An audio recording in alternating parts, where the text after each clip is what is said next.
For me, having breast cancer, being diagnosed 4 years ago, was a complete shock. I was 44 at the time, and I was pretty good shape, healthy. They caught mine very early, so I was very, very lucky. I went from having nothing one year, the previous year having a mammogram, to having 9 centimeters.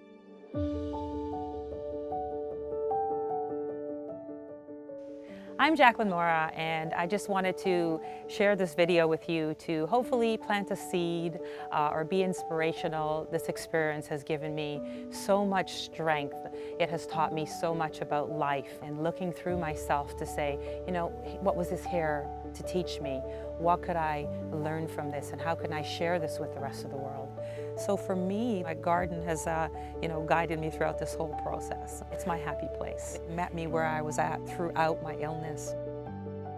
I call it the healing garden because for me it really helped heal me. I started the garden before my illness, but then I got to sit in it and look at it from a different angle. And I started to see all these analogies with breast cancer and life in the garden and how this all made sense. So for me, the garden then became about my faith and trust, and it became about strength, and it became about love.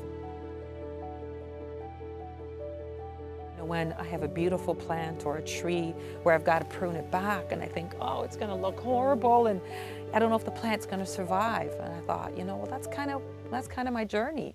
I had to prune this away so that I could be healthier. And that was hard for me to do. And I didn't feel beautiful when it got pruned away when I had a mastectomy.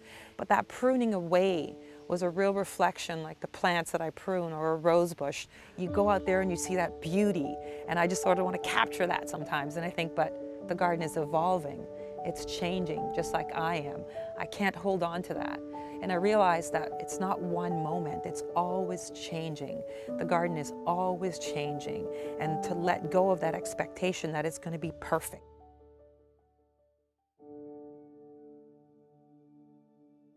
One in 8 women will be affected by breast cancer.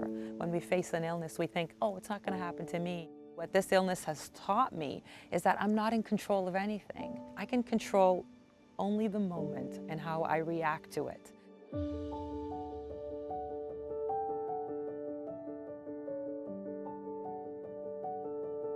This illness does not have to define you. You can rise above this and go forward. And that's what reminded me again of the beauty in me, that regardless of this journey, I am beautiful. I've always loved gardening, but in the last 4 years where I've paid attention to it through the journey of having breast cancer, it's awoken a new sense of renewal in me, a new sense of passion that I'm diving for. That's why I'm here today talking about this, for me to be able to be a voice and to speak about it and to inspire others and to give back.